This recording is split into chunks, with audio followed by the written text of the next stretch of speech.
कौन बनेगी माँ, सास या बहू? बधाई हो बधाई।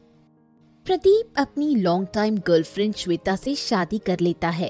प्रदीप के मम्मी पापा भी उनकी लव मैरिज को खुशी खुशी स्वीकार कर लेते हैं। चारों हंसी खुशी एक ही घर में रहने लगते हैं। ऐसे ही मजे से कुछ महीने बीत जाते हैं। एक शाम श्वेता और उसकी सास एक साथ बैठकर चाय पी रहे थे। बेटा, जल्दी से मुझे दादी बना दे। मेरी बहुत इच्छा है कि मैं तेरे और प्रदीप के बच्चों को अपनी गोद में खिलाऊं। मम्मी जी, ये वो कुछ नहीं। बहू, हमने आज तक तुम्हें किसी चीज के लिए रोक टोक नहीं की। तुम्हारी जो मर्जी आई तुमने पहना, घूमी। कम से कम मेरी एक छोटी सी इच्छा पूरी कर दो। जी मम्मी जी। ऐसे ही कुछ दिन और बीत गए। फिर अचानक ही श्वेता की सास की तबीयत बिगड़ने लगी। तबीयत ठीक ही नहीं हो रही थी, इसलिए श्वेता की सास और उसके ससुर कुछ टेस्ट के लिए हॉस्पिटल गए। दोनों हॉस्पिटल से वापस आए। मम्मी जी, क्या कहा डॉक्टर ने? सब ठीक है ना? पता नहीं बेटा, कल रिपोर्ट आने पर ही पता चलेगा।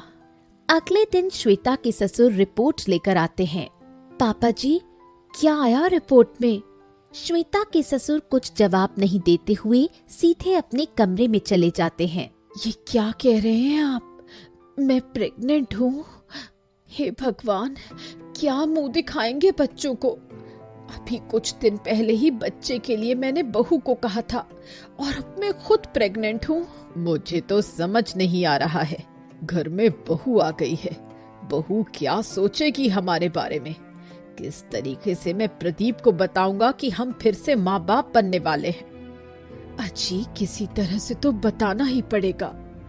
मुझ में तो हिम्मत नहीं है बच्चों को ये सब बताने की। एक काम करते हैं, हम ये बच्चा ही नहीं रखते।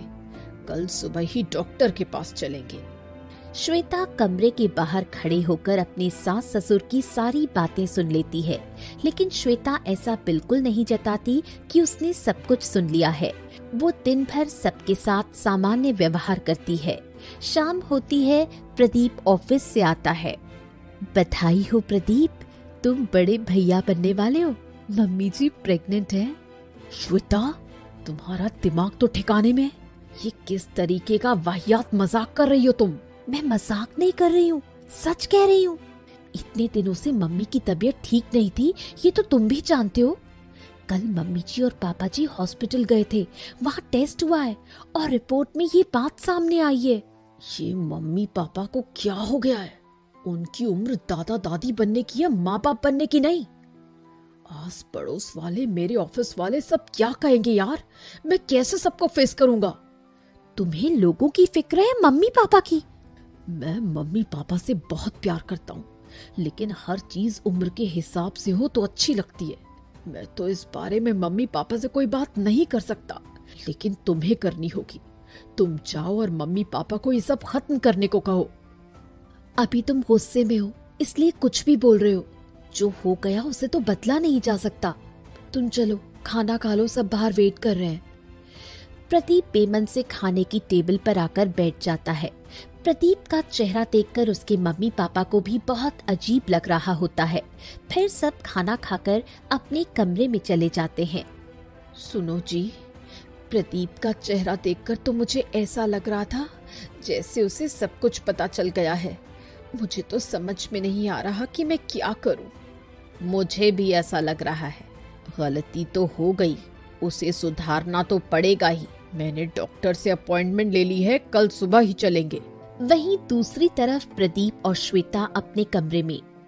मेरा तो सोच सोच कर दिमाग गर्म हो गया है। ये क्या कर लिया मम्मी पापा ने? अगर वो लोग बच्चा रखेंगे तो हम लोग ये घर छोड़कर चले जाएंगे। मैं ये सारी चीजें फेस नहीं कर सकता। किस तरह के बेटे हो? अभी सबसे ज्यादा तुम्हारे मम्मी पापा को तुम्हारे सपोर्ट की जरूरत है और तुम ही इस तरह की बातें कर रहे हो। क्या हुआ अगर मम्मी प्रेग्नेंट हो गई तो?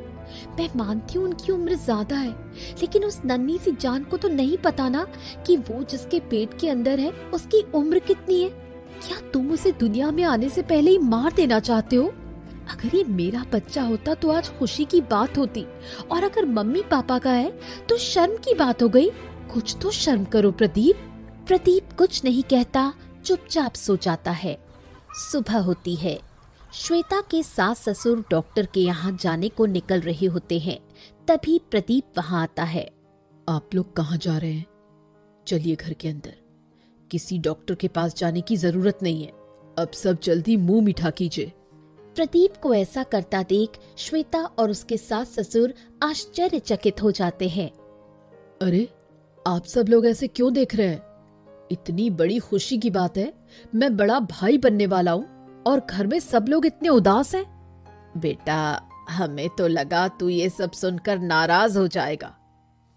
पापा, नाराज तो मैं था, लेकिन श्वेता के समझाने पर मुझे समझ आया कि मैं कितना गलत था। अभी सब छोड़िए और आने वाले मेहमान की तैयारी करिए।